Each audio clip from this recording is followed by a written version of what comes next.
Hola, os presento el segundo vídeo de FBD donde vamos a hablar de la integridad referencial. La integridad referencial es un sistema de reglas que utilizan la mayoría de bases de datos relacionales, para asegurarse que los registros de tablas relacionadas son válidos, y que no se borren o cambien de datos relacionados de forma accidental produciendo errores de integridad. Se ha de definir el comportamiento de cada clave ajena para evitar errores en caso de borrado o modificado de los datos a los que apunta cada una. Antes de empezar, vamos a ver cómo se definen los esquemas de bases de datos, para dar sentido a la explicación que daré más tarde. Al igual que en el vídeo anterior, vamos a seguir este esquema. Primero tenemos que escribir create table, y a continuación el nombre que tendrá la tabla. Luego abrimos paréntesis y vamos colocando el nombre de cada columna seguido del tipo de dato de esta. Por ejemplo, así. Tenemos la tabla asignatura, donde la primera columna es una cadena de 50 caracteres, que se identifica con varchar, y entre paréntesis tenemos los caracteres que alcanza como máximo cada campo. En este caso hemos añadido que no sea nulo, aunque también podríamos declarar que fuera una clave primaria. La segunda es el número de alumnos, que es un entero. Y por último hemos puesto la columna matrícula, que es un tipo fecha, porque indica cuándo se matricula un alumno en una asignatura. Podemos poner tantas columnas y tipos como querramos, siempre que la definición esté entre paréntesis. A continuación, una vez creadas las columnas, definimos qué tipo de clave es cada una. En este caso nos vamos a centrar en las claves ajenas, que se escriben como foreign key. Luego se añade la tabla a la que se hace referencia y la columna. A continuación el comportamiento que desempeña en caso de borrado. Si rellenamos así las claves ajenas, podemos decir que nombre se borrará por propagación, número de alumnos por anular, y si no se especifica nada, como en el último caso, se borra por rechazar, tanto para borrar como para modificar. Empezamos con las diferentes opciones que podemos elegir a la hora de realizar la operación de borrado.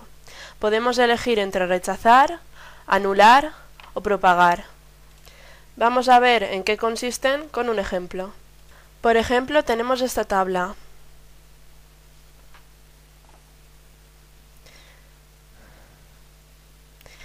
Si queremos borrar la cuarta fila de esta tabla, identificada por ITA, lo que haríamos simplemente es no borrar nada, es decir, rechazar la operación de borrar.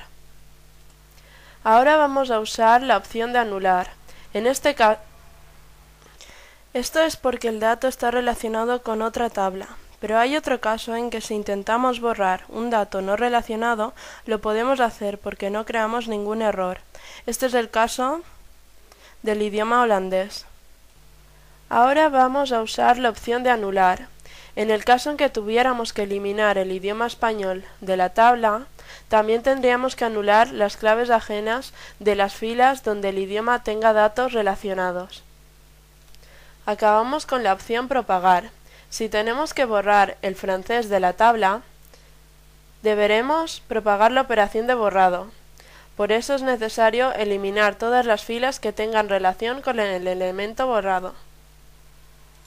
Hemos acabado con los ejemplos. Ahora mostraremos un esquema que resume la forma en que actúa cada opción de borrado. Con rechazar se anula la operación de borrado, es decir, no se modifica nada. Al anular, se borra el dato de la tabla origen y las claves ajenas de la tabla destino. Esta opción es la menos recomendable, porque anula filas y deja tablas incompletas, pudiendo provocar que las bases de datos sean inconsistentes. Al propagar, se borran todos los datos relacionados con el seleccionado.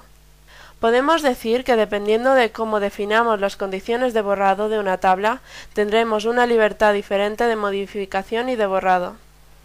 Terminaremos la teoría recordando dos nociones básicas, que son relevantes en la integridad referencial. Una clave ajena puede ser nula o se relaciona con una clave primaria, es decir, que está formando una relación, por eso admite duplicados. Y la clave primaria, como sabemos del vídeo anterior, Es única porque identifica unos datos. Si le aplicamos a lo que hemos dado, podemos decir que al modificar o eliminar una clave primaria, podemos generar inconsistencias, es decir, errores y tablas incompletas. Por eso tenemos que ir con mucho ojo si decidimos usar la opción anular al borrar. Por último, vamos a poner un ejercicio para que interactuéis y lo tengáis más claro. Tenemos estas tablas relacionadas de la siguiente manera. ¿Podrías definir el borrado si el cliente Javi cierra su cuenta en la Caixa? Tienes tiempo para pensar qué opción de borrado usarías.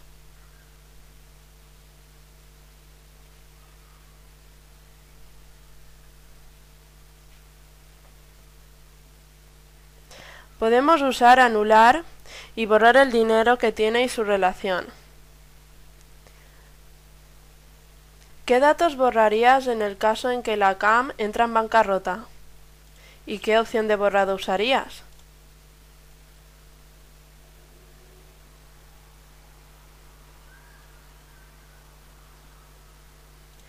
Podríamos usar la propagación de borrado para eliminar el banco de su correspondiente tabla. También los datos relacionados, pero hay que recordar que esta operación solo se realiza en un sentido, así que solo borraríamos los dos clientes del banco, pero no el importe de sus cuentas.